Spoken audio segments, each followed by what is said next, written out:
고린도전서는 크게 세 부분으로 나눌 수 있습니다. 1장부터 4장은 십자가 복음에 관한 내용이고 5장부터 10장은 그리스도인의 삶에 관한 권면입니다. 그리고 10장부터 16장은 예배와 부활에 대한 가르침입니다. 오늘 말씀이 포함된 5장부터 10장은 다시 두 부분으로 나뉩니다. 먼저 5장, 6장은 교회가 공적으로 성도의 삶을 지도하는 것, 즉 공적 권징을 다룹니다. 5장은 혼인과 성에 관련된 권징이고 6장은 재산과 관련된 권징입니다. 그리고 이어서 7장부터 10장은 성도 개인이 복음에 따라 삶을 사는 것, 즉 개인적 권징에 관한 내용입니다. 오늘 말씀 5장에서는 혼인과 성에 대한 하나님의 법을 어긴 한 성도가 있었습니다. 이 사람은 아마 상당히 영향력 있는 성도였을 것입니다. 하지만 고린도 교회는 이 사람을 권징하지도 않고 심지어 그를 관용하는 것을 자랑했습니다. 이에 대해 사도는 강하게 책망합니다. 당장 출교하라고 명령합니다. 이 말씀을 두 부분으로 나눠서 함께 묵상하겠습니다. 첫 번째 1절부터 8절입니다. 1절에서 사도는 고린도 교인 중에 어떤 사람이 심지어 이방인 중에도 없는 음행을 했다는 소문을 들었습니다. 이 사람은 아버지의 아내, 곧 아버지의 두 번째 아내 또는 첩과 동거하는 교인이었을 것입니다. 그리스 로마의 이방 사회에서는 젊은 여성을 첩으로 두는 것이 허용되었습니다. 하지만 불신자들조차도 아버지의 후처나 첩과는 함께 사는 것, 그것을 수치스럽게 생각했습니다. 2절은 바울은 어찌하여 교회가 이 사람에 대해서 관용하며 통한이 여기지 않느냐고 책망합니다. 교회적으로 함께 자복하지 않느냐고 이야기합니다. 2절에 나오듯이 왜 쫓아내지 않느냐라고 하는데 여기서 쫓아내다는 것은 출교하다라는 뜻입니다. 사실 한 사람의 죄를 권징하는 가장 중요한 목적은 주님의 몸인 교회를 깨끗하고 거룩하게 보존하는 것입니다. 악은 비록 개인이 범했지만 그는 교회의 한 지체이기도 합니다. 그에 대해 교회가 공동체로서 권징해야 합니다. 하지만 고린도 교회는 이를 행하지 않았습니다. 도리어 교만하여졌기 때문에 사도가 책망하고 있습니다. 너희 곧 교회 전체 또는 권징하는 일을 위임받은 직분자들이 권징하지 않고 오히려 권징하지 않는 것을 자랑했습니다. 이 악한 자랑과 교만의 배경에는 첩을 둘 만큼 교인의 가문이 상당히 부유했다라는 점이 있었을 것입니다. 그 사람의 강한 영향력 때문에 말씀대로 권징하지 못했던 것 같습니다. 6절에서는 심지어 고린도 교회가 이렇게 자랑하는 내용이 나옵니다. 우리 교회는 음란한 일을 행한 사람도 사랑으로 관용한다. 아마 이렇게 자랑했던 것 같습니다. 고린도 교인들은 사람이 만든 생각과 지식을 자랑하는 사람들이었습니다. 아마도 이런 악한 자를 관용하는 유연한 지성과 포용하는 사랑을 자랑했을지도 모릅니다. 그런데 사도 바울은 4절에서 교회가 말씀을 듣고 주님의 이름을 부르며 찬양하고 기도하는 예배로 모이고 있었음을 이야기합니다. 사도는 실로 몸으로는 떠나 있으나 영으로는 함께 있었다고 합니다. 즉 사도는 고린도 교회를 떠나 있었지만 그가 받은 말씀의 기준으로 그 음행한 자를 이미 판단하며 마음으로 권징을 내렸습니다. 그리고 5절에서 사탄에게 내주었다라고 합니다.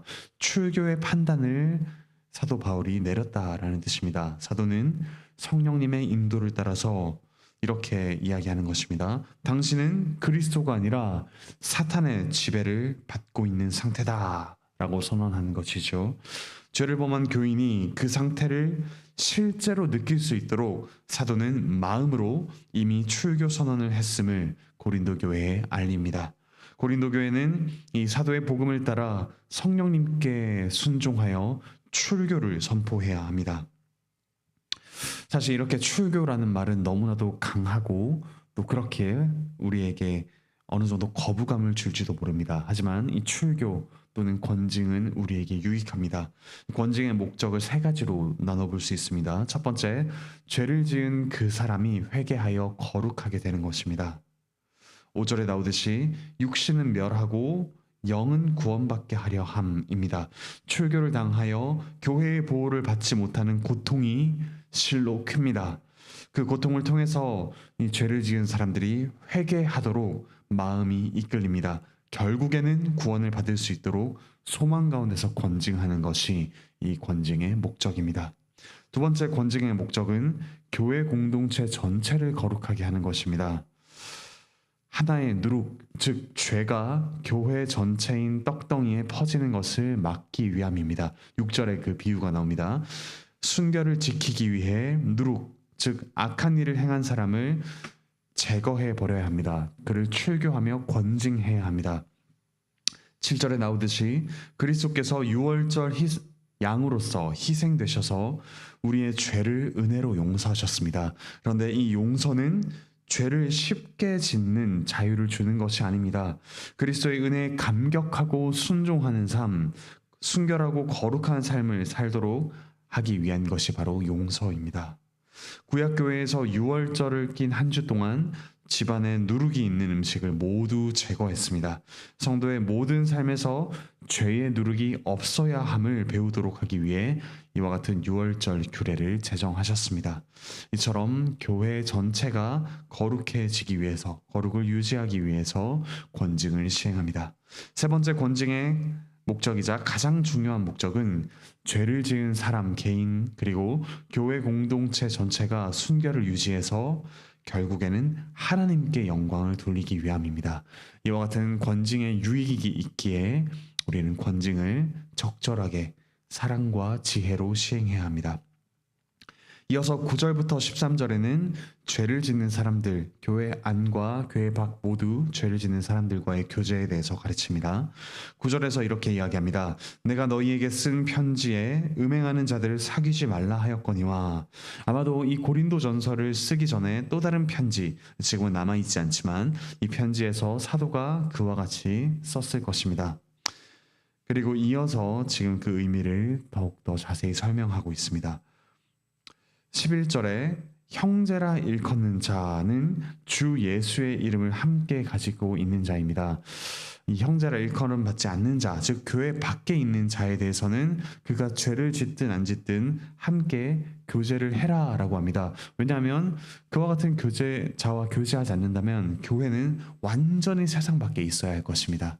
그와 같은 자는 교제를 하되, 다만 교회 안에 있는 자, 즉 형제라 일컬음 받는 자들 중에서 회개하지 않는 자들과는 사귀지도 말고 먹지도 말라라고 권면합니다. 즉 그를 교인으로 대해서는 안 된다고 합니다. 그 사람이 하나님 나라에서 쫓겨난 외로움을 겪도록 하는 것, 그와 같이 조치를 취함으로써 회개로 인도하도록 우리는 사랑해야 합니다. 하지만 죄를 범하고 권징을 받은 후 회개하는 교인은 우리는 즉시 사랑으로 용서하고 환영해야 합니다. 이와 같은 권면과 권징의 단계가 마태복음 18장 15절부터 17절에 잘 나와 있습니다. 세 가지 단계로 우리가 나눠볼 수 있습니다. 첫 번째, 먼저 개인적으로 권면합니다. 하지만 두 번째로 그래도 말을 듣지 않으면 두세 사람이 가서 권면합니다. 하지만 그럼에도 또 권면을 받지 않는다면 세 번째로 교회의 이야기에서 공적으로 권징을 행합니다.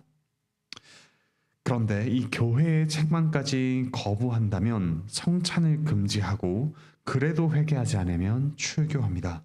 교회 전체도 그리고 범죄한 자도 거룩함에 있어서 함께 성장하도록 이와 같이 질서 있고 또한 사랑을 담아서 행하는 권징이 있어야 합니다.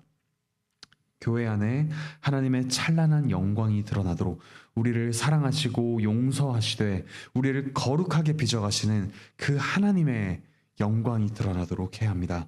권징은 이처럼 범죄한 자를 돌이키고 교회를 거룩하게 하며 하나님의 영광을 보게 하는 축복의 수단입니다. 그러므로 권징을 게을리 하는 것에 대해서 사도는 강하게 책망합니다.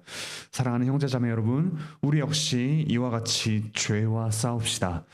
우리가 서로 죄를 짓는 것을 그저 방관하지 않고 말씀으로 권면하며 또한 사랑으로 그 죄를 이겨가도록 함께 도웁시다. 함께 기도하고 또한 이와 같은 권징의 절차를 질서 있게 따릅시다.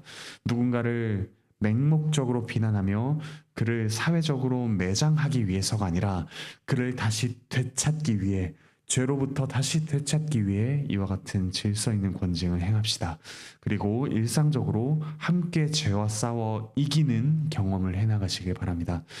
나는 의인이고 상대방은 죄인인 것처럼 나를 쏙 빼놓고 정죄하는 것이 아니라 함께 죄에 대해 아파하며 죄와 싸워 이기는 경험들을 하나하나 쌓아가는 우리 모두가 되기를 바라고 축복합니다. 기도합시다.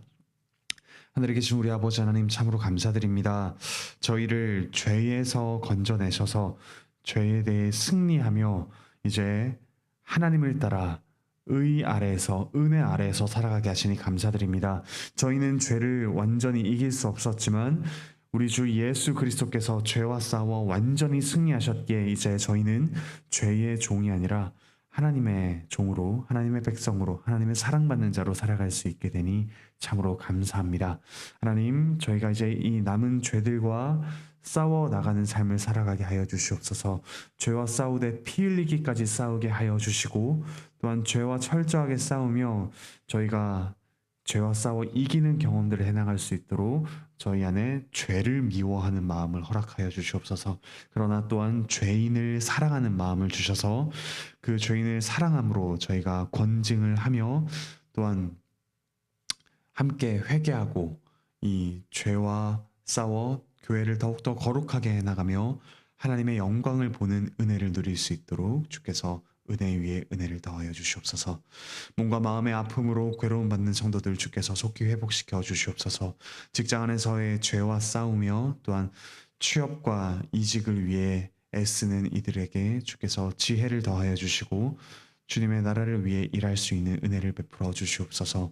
유해신 목사님 안식월 중에 있습니다. 몸과 마음을 회복시켜 주셔서 주님의 몸된 교회를 세워가는데 부지런하고 또한 힘써 노력할 수 있도록 주께서 은혜를 내려 주시옵소서.